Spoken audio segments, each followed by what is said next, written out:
आपल्या रोह्याचं आराध्य दैवत धागरे महाराज यांच्या चरणी नतमस्तक होतो। महाराष्ट्राचा आराध्य दैवत राजे छत्रपती महाराजांना वंदन करतो। भारतीय घटनेचे शिल्पकार महामानव डॉक्टर बाबासाहेब आंबेडकर यांच्या पवित्र स्मृतीला वंदन करतोय। हिंदू हृदय सम्राट सरसेनापती बाळासाहेब ठाकरे धर्मवीर आनंदी साहेबांना वंदन करतो। आणि महाराष्ट्र राज्याचे उपमुख्यमंत्री आपले नेते आदरणीय एकनाथ शिंदे साहेब, पहिला तुम्हाला मी मनापासून या महाराष्ट्र राज्याचा एक मंत्री म्हणून आणि या रायगडचा सुपुत्र म्हणून या सर्व मुस्लिम बांधवांना भगिनींना मनापासून शुभेच्छा व्यक्त करतो, तुमचं अभिनंदन करतो आणि तुमचं स्वागत करतो की आता थोड्या वेळानंतर आपला पक्षप्रवेश होणार आहे। म्हणजे आमची पहिलीच वेळ आहे या मोहल्ल्यामध्ये येण्याची। बाहेरून आम्ही जातो येतो पाहतो, पण कधी कोणी काय आणलं पण नाही आणि आम्हाला पण कधी यायला लागलं नाही।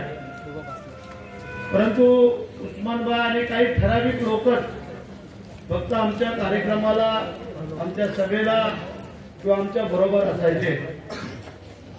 ठीक आहे, सबुरी का फल मीठा होता है।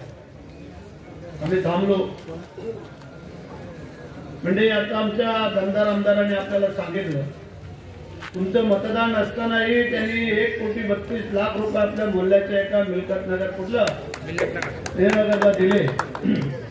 काय त्यांचं मतदान नव्हतं, काय नव्हतं, परंतु तुम्ही एक पटीने आम्हाला सहकार्य केलं तर आम्ही 2 पटीने तुम्हाला सहकार्य करू। कुठलाही प्रसंग असू द्या, कुठलाही, निवडणूकच म्हणून नाही आहे।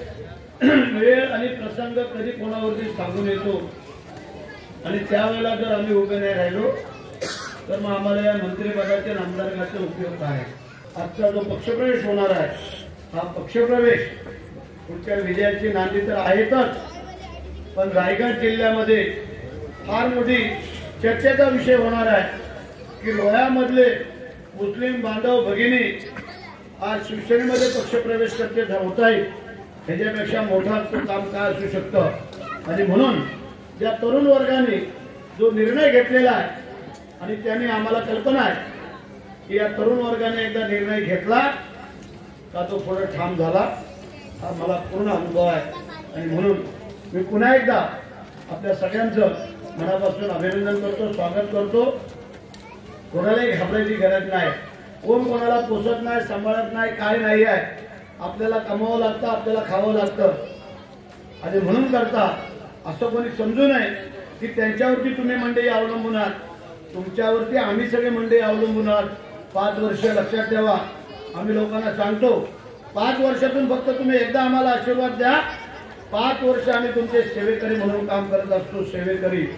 वेळ लागलाय का लोकांना 4-4 वेळेला 2-2 वेळेला आम्हाला निवडून द्यायला, आणि म्हणून करता आम्ही या उपकाराची फेड वेगळ्या प्रकारे करतो। आम्ही कधी कधी चुकीचं काम करत नाही आहे। मी पुन्हा एकदा म्हणून तुम्हाला सगळ्यांना, ज्याने तुम्हाला सगळ्यांनी जे काही सहकार्य केलेलं आजच्या या पक्षप्रवेशाच्या निमित्ताने, आता आम्ही मगाशी थोडा येण्याचा उशीर का झाला, आम्हाला तळाला एक पक्षप्रवेश घेतला आम्ही, प्रवीण मुंडे आणि तो ग्रुप सगळा आदिवासी बांधव मुस्लिम समाज तिकडचे त्या भागातले, आज त्यांचा पक्षप्रवेश आम्ही केला। दुसरा पक्षप्रवेश इथं आहे।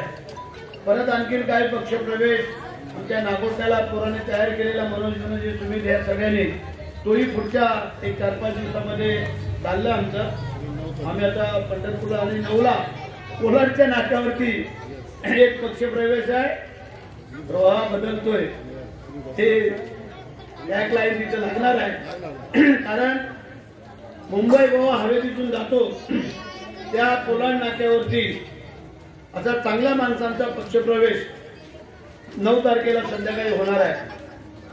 तर मी उस्मानबाई तुम्हालाही निमंत्रित करतो, तुमच्या तरुण कार्यकर्त्यांनाही करतो की 9 तारखेला त्यांनी त्या ठिकाणी यावं।